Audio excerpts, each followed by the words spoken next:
So learning used to mean, staring at a math problem at like 11 p.m., Oh, yeah. totally stuck, just wanting to throw your textbook out the window. We've all been there. Right. Or staring at a blinking cursor on a blank screen, trying to write an essay, and you just feel that physical weight in your head as you try to force ideas together. Yeah, that massive friction. Exactly.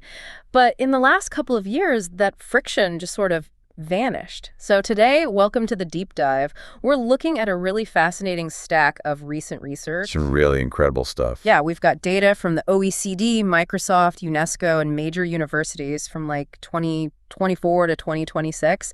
And it's all about how artificial intelligence is changing education. But we should clarify right away, we are not doing a tech review here. Right. We aren't just explaining what AI is or which software is the fastest.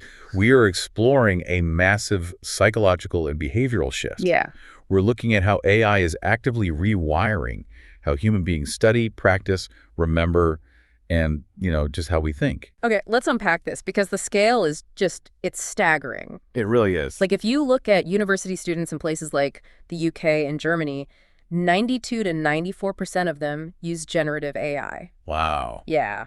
And the global AI education market is ballooning toward like $136 billion. That's a massive industry. So it's no longer this fringe tool, right? It is the new infrastructure of learning. Which means we really need to define what is actually happening in the brain and in the classroom. Right. Researchers call this an epistemological shift, which sounds super academic, I know. This sounds a little heavy. It does. But it just means we are fundamentally changing what it means to acquire knowledge. Like, for centuries, a finished essay proved that a student understood a topic. Right, because the output was the proof. Exactly. Yeah. But AI completely broke that link. It decoupled the output from the comprehension. Okay, wait. So decouple, meaning they are totally separate now. Right. A perfect essay no longer guarantees that the student did the thinking. Oh, I see. Because the machine can just do it. Yes. So this completely changes the classroom dynamic. Education used to be this duet between a teacher and a student. Right, a two-person dance. But now it's a triadic classroom. It's a trio. You have the teacher, the AI agent, and the student. And that trio changes everything about how we learn. Like, I was reading about this concept in the research, the inversion of Bloom's taxonomy. Yes. That is such a crucial concept. So traditionally, students learn basic facts first. That's the bottom of the pyramid. Then they analyze those facts. And then finally, at the very top, they create something. The creation is the ultimate goal. Right. But now, with AI, we can just invert that. We flip it upside down. Because the AI creates the draft first. Exactly. It creates the finished product instantly. Yeah. And then the student's job is to work backward to evaluate and analyze it. It's a complete cognitive labor shift. Yeah. We are moving from executing tasks, like writing from scratch, to stewarding and verifying tasks. Which is a huge form of cognitive offloading, right? Yes. We are offloading the mental effort of creation to the machine. It's like we've all been given a cognitive GPS. Oh, I like that analogy. Yeah, because, we can get to the destination much faster now. But the question is, are we losing our internal sense of direction? That is the exact tension we're seeing. To really see how this cognitive GPS works, we should compare how we used to study just a few years ago versus today. Oh, the before and after is wild. It really is. Think about doing research. Before, students spent hours in library databases. Oh, yeah. Digging through PDFs. Right. Extracting quotes, trying to synthesize all this dense information. It took days. And now? After AI, students just feed a dozen PDFs into secure models, and it instantly maps out the arguments and connections. In seconds. Yes. Or think about problem solving. Before, getting stuck on a math problem meant waiting days for office hours. You just had to stop working. Exactly. But after AI, students use it as a 24/7 tutor, and the good ones use Socratic questioning. Right, so they don't just give the answer. No, they ask guiding questions to help the student find their own mistake. It's real-time error diagnosis.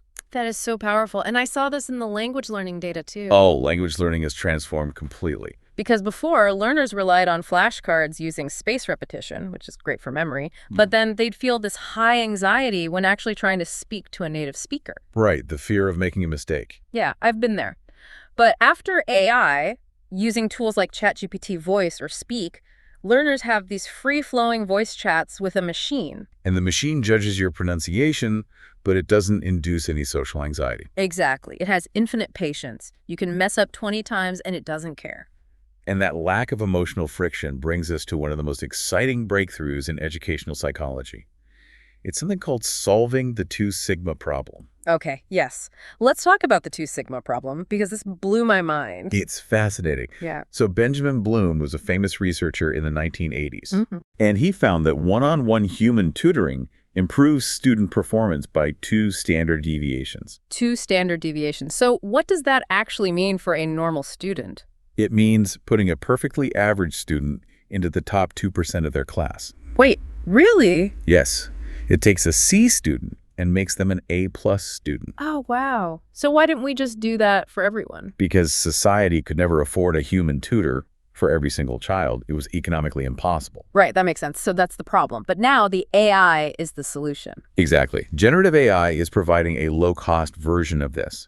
It offers adaptive pacing. So it slows down when you're confused? Yes, and it keeps you actively engaged. And there's a major Harvard study from 2025 that proves this. I have the notes on this right here. This was a randomized controlled trial published in Scientific Reports. That's a look. And they showed that students using a well-designed AI tutor learned roughly twice as much per hour as students in a traditional classroom. Twice as much. Yeah. And their test scores were 54% higher. It's incredible. But we have to make a crucial distinction here about the tools they were using. Okay, what do you mean? Well, platforms like Fabric or Conmigo are different from just opening a standard chatbot. Generic ChatGPT is okay, but an AI tutor that is grounded in your specific syllabus is a game changer. Grounded, so it knows exactly what you're studying. Right. It has your professor's actual lecture transcripts. It knows the exact context. But wait, if the AI is so smart, isn't there a huge danger that students will just use it as a glorified answer key? I mean, why would I do the hard work if the machine can just do it for me? And that pushback leads exactly to the dark side of this technology. Right. If students are learning twice as fast, why are 95% of college faculty terrified that AI is ruining critical thinking? Yeah, that is the cognitive dilemma we are facing. Let's talk about the risks and some really surprising findings. Have you looked at the OECD data on the performance mirage? I did, and it is a little scary. It really is. So the data reveals that task completion rises by 48% with AI. So students are getting way more done. Yes. But when the AI is taken away for a written exam, those exact same student scores drop by 17%. They drop. They drop. They confuse the AI's competence with their own. Oh, I see. Because the essay looked so good, they thought they actually understood the material. Exactly. And this leads to what we call metacognitive laziness. Metacognitive laziness. Okay, explain that one. Metacognition is thinking about your own thinking. When we outsource the struggle of learning, our cognitive musculature actually atrophies. It atrophies, so it literally weakens because we aren't using it. Right. If you don't struggle with the material, you don't actually learn it. Which brings us to the second surprising finding, the confidence paradox. This was a Microsoft survey of knowledge workers. Yes, and this one is so counterintuitive. It really is.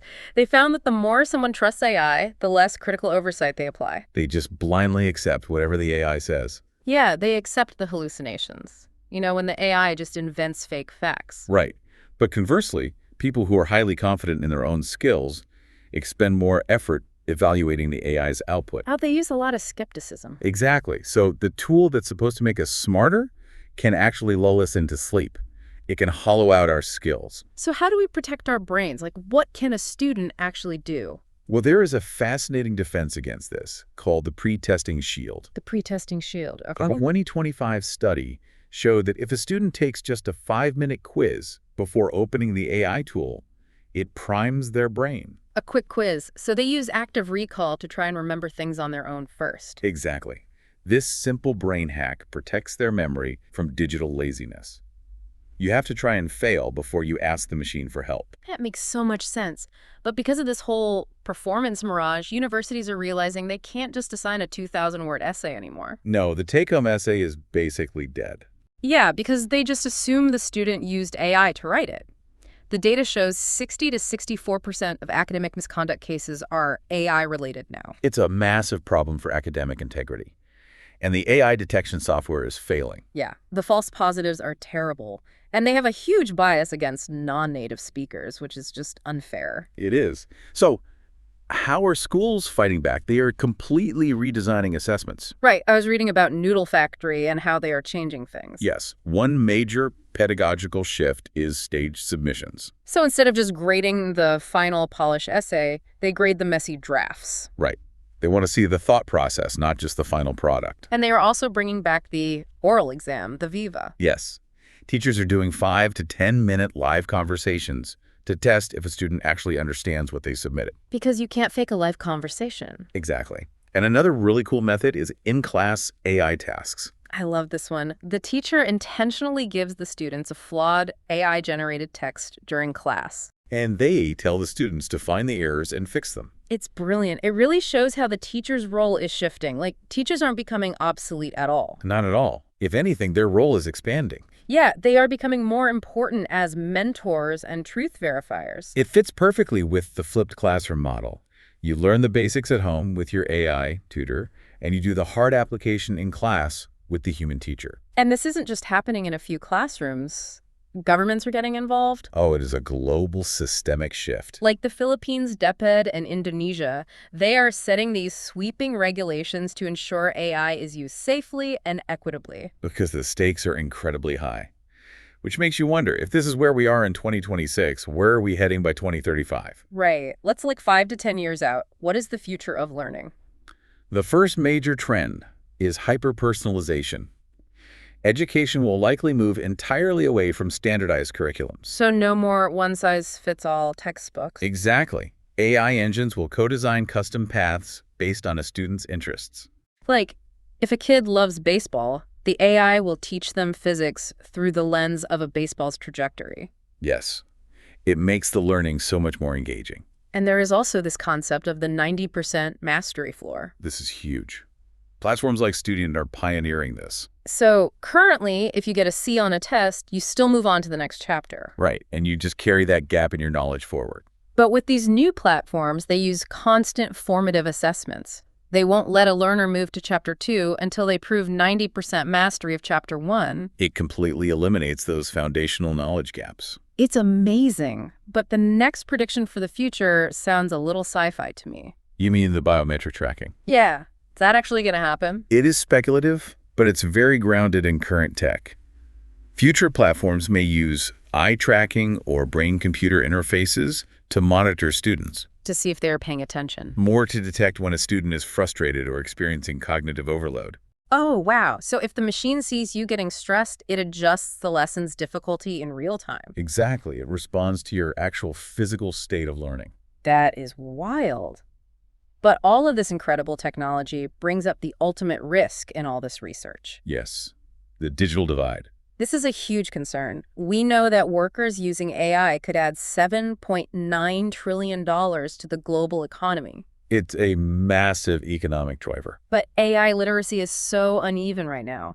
The data shows AI adoption is 24.7% in the global north. But only 14.1% in the global south. Exactly. So ensuring equitable access is easily the biggest challenge of the next decade. If we don't, that digital divide will just become insurmountable. So bringing it back to the listener today, if you are learning English or studying for a degree or just trying to upskill at work, Like, how can you use this without losing your edge? yeah, what should they do? The biggest takeaway is that you have to treat AI as a sparring partner, not an answer key. A sparring partner. I like that. You have to practice good prompt engineering.